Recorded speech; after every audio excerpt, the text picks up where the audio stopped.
Chapter 1. The Tellyporta. Warboss Gutzmangul stomped his way through the bridge of the Gitsmasher. Grotz and some of the smarter boys ducked out of the way. The entire Orc Rock shook as Gutzmangul tore his way down its corridors. His massive, crashing metal footfalls could be heard through the entire ship. Possibly because the normal belching roar of the Gitsmasher's engines had stopped dead.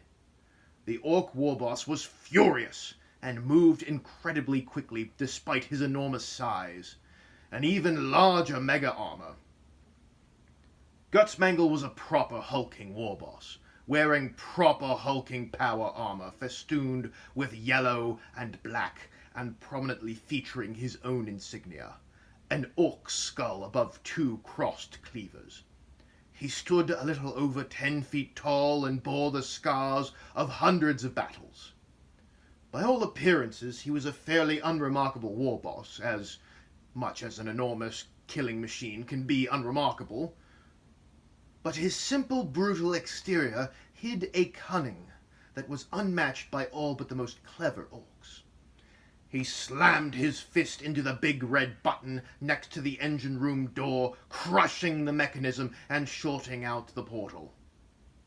Happy to have something to vent his frustrations on, Gutzmangul proceeded to peel open the heavy plasteel door the way a child opens up a wrapper.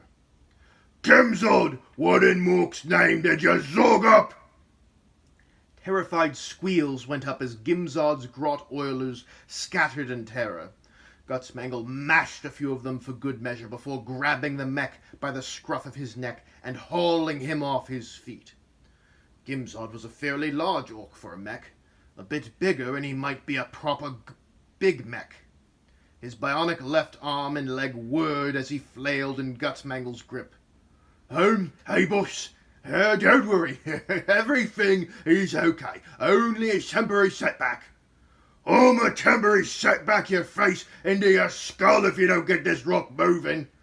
Gazgul gave the order to get to the next fighty spot, and I ain't missing out on the biggest fight in the galaxy just 'cause you's mucking about with mecky techy bits.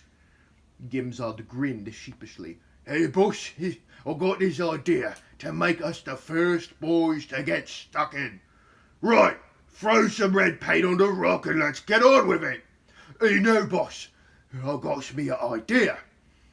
The mech gestured to the mess of wires, scrap, and flashing lights and buttons.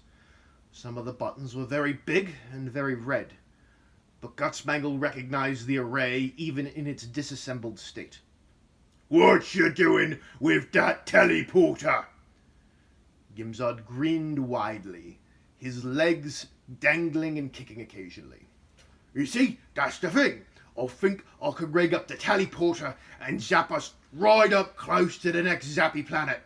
We zap it real close, and then we ain't got time to get zogged by Groundhogger or any of that spacey gets.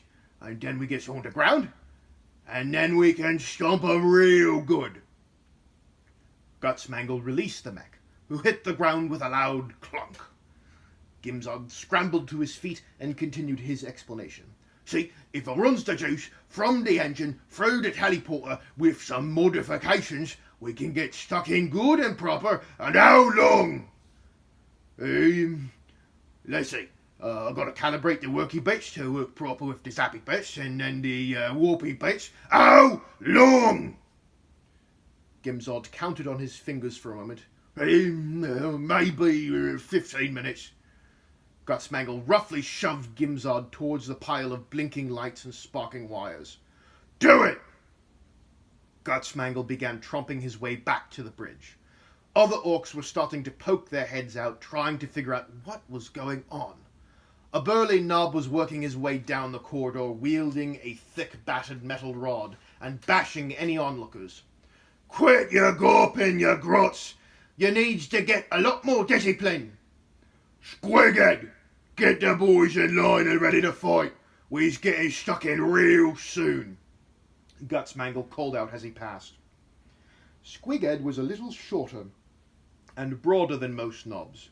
He also sported the most impressive red hair squig of any orc in Gutzmangul's mob. Usually an orc would butcher and skin a hair squig before sewing it to his scalp. Squigger just plopped the little guy on his skull, and the voracious little bugger clamped his teeth down and hasn't let go since. There's an ongoing bet amongst the boys as to whether the squig will eventually eat Squighead's brain, or whether Squighead's brain will eventually eat the squig. There's another separate betting pool as to whether anyone would be able to tell the difference. In short, this orc was as blunt as his weapon that he wielded, and called his discipline stick. At one point, Squighead attempted to write discipline on his stick. He got as far as QAD before giving up. Squighead gave a little salute, shouldering discipline as he did so. "Sure thing, boss." The knob loved orders so much, Gutzmangul wondered why he never joined the Storm Boys. Gutzmangul reached the bridge, and his grot servant Snickwit was quick to place a grog in the arm of his boss chair. Drinking deeply, Gutzmangul grabbed the squawk box and began bellowing orders over to Get Smasher's crude comm system. "Listen up, boys, we's moving out. Gemzod's gonna fix us up real nice for some good fighting. We's gonna teleport right up to them Gets. We's gonna stomp 'em real good, and then we can teleport the rest of the boys from the fleet to back us up. I want all the boys working the big rock guns at their shootiest. Here we go, here we go, here we go! Whoa!" With a loud crack of electricity and the wailing sounds of the warp, the Get Smasher vanished from Gazkul's fleet. Gutzmangul slowly climbed to his feet, clutching his head. Orc physiology was tough, but even a brief jump through the warp was enough to befuddle the senses, and transporting an entire rock using a jury-rigged teleporter, well, turbulence would be an understatement. Gutzmangul squinted as he took in what he saw through the bridge's looky screen. An enormous planet was rapidly rushing towards the Get Smasher.